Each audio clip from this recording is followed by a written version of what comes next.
राज्यसभा सांसद श्री कृष्णलाल पवार जी जो 5 बार के विधायक रहे हैं और मंत्री रहे हैं। 2019 में जो उन्होंने चुनाव लड़ा था वो हार गए थे, पर प्रधानमंत्री श्री नरेंद्र मोदी जी के वो विश्वास पात्र रहे हैं और वो पूरे उत्तर भारत का दलित चेहरा भी हैं। कृष्णलाल पवार जी उन्होंने चुनाव हारने के बाद भी नरेंद्र मोदी जी ने उनको राज्यसभा में भेजने का काम किया है।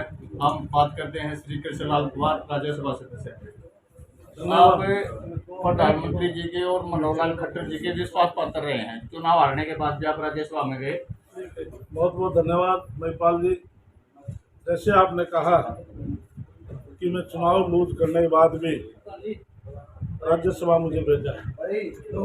मैं एक पार्टी का निष्ठावान कार्यकर्ता हूँ, निष्ठा से काम करता हूँ और भारतीय जनता पार्टी ऐसी पार्टी है, कार्य करने वाले कार्यकर्ता को बगैर पूछे उनको जहाँ पर उचित स्थान देना है तो उनको मिलता है। मैंने कोई राज्यसभा को डिमांड नहीं की थी, लेकिन वो धन्यवाद हो देश के प्रधानमंत्री नरेंद्र मोदी जी का, JP नड्डा जी का और उसके माननीय मनोहर लाल जी हमारे विशेष तौर से उनका धन्यवाद मुख्यमंत्री थे और धनखड़ साहब प्रदेश अध्यक्ष थे।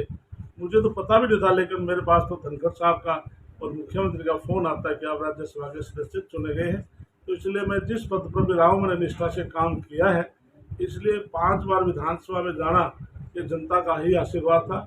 और आपके सामने आप तो लगातार टच में रहते हैं, हमने आज तक कोई ऐसा काम नहीं किया जिससे कि कोई हमारे विधानसभा में किसी समाज के प्रति, व्यक्ति के प्रति कोई हीन भावना नहीं की। हमने समान सर्व समाज का हमने काम करा। जैसे मैंने वहाँ पर बताया था कि आप पूरे हरियाणा प्रदेश में आप देखेंगे तो उसमें जो सबसे ज़्यादा सड़कें 100 सड़कों से भी ज़्यादा सड़कें हमने इस राणा विधानसभा बनाए हैं। और 90 के 90 विधानसभा आप देखेंगे तो 132 के भी पावर हाउस है, तो 33 के भी पावर हाउस है। तो आज सबसे ज़्यादा सड़कें आज इस राणा विधानसभा में बनी है। और 62 के 62 गाँव में मैं कह सकता हूँ पूरे गांव में कोई ऐसी गली कच्ची नहीं मिलेगी और कोई ऐसी चौपाट में 95-98% गारंटी दे सकता हूँ या तो वेंकटाल है या चौपाट नहीं बनाई गई है, लेकिन हमने समाज के लिए सभी काम किए हैं और भविष्य में आपको विश्वास दिलाते हैं कि हम इसी प्रकार से हम सेवा करते रहेंगे। पवार साहब, चुनाव नजदीक आते ही सरकार को गरीबों की क्यों याद आई? जो प्लाट 10 साल पहले 15 साल पहले गरीबों के काटे गए थे उनको कब्जा नहीं दिलवा, निशानदेही नहीं दिलवाई, अब चुनाव आते ही गरीबों की प्लाटों की गरीबों के कैसे याद आई? ऐसे 2005 में जब सरकार बदली गई थी तो कुलदीप सरपंच बने थे, उसमें हुड्डा का कार्यकाल था, 10 साल भूपेंद्र सिंह हुड्डा भी रहे।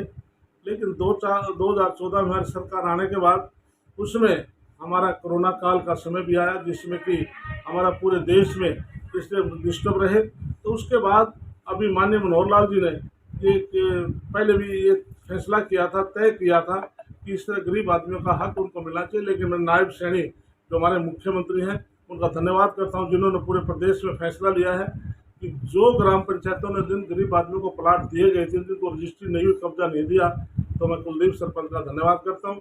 तो इसलिए जिन्होंने आज उन गरीब आदमियों के लिए प्लाट देने के लिए इन्होंने अगवानी की, तो मैं डिस्ट्रिक्ट एडमिनिस्ट्रेशन डीसी साहब से कह करके हमने इस राणा विधानसभा कई गाँवों के अंदर प्लाट दिवाए। तो आज 307 प्लाट आज हमने गोवाना इलाकों में दिया है। उसमें देखने की बात यह है सर्व समाज के, हर समाज के व्यक्तियों को उसमें नाम है। ऐसा चर्चा है कि आपको राज्यसभा से हरियाणा विधानसभा का इस राणा विधानसभा से चुनाव लड़वाने की पार्टी तैयारी कर रही है।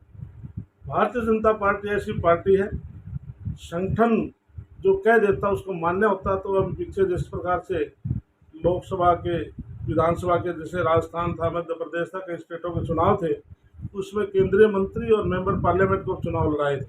तो इसलिए संगठन यदि कहेगा आपने चुनाव लड़ना तो मैं चुनाव संगठन की बात में मोड़ नहीं सकता।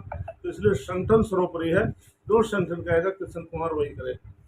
ये थे हमारे साथ राज्यसभा सांसद श्री कृष्णलाल पवार जी। पब्लिक न्यूज राणा महिपाल जोगी की रिपोर्ट।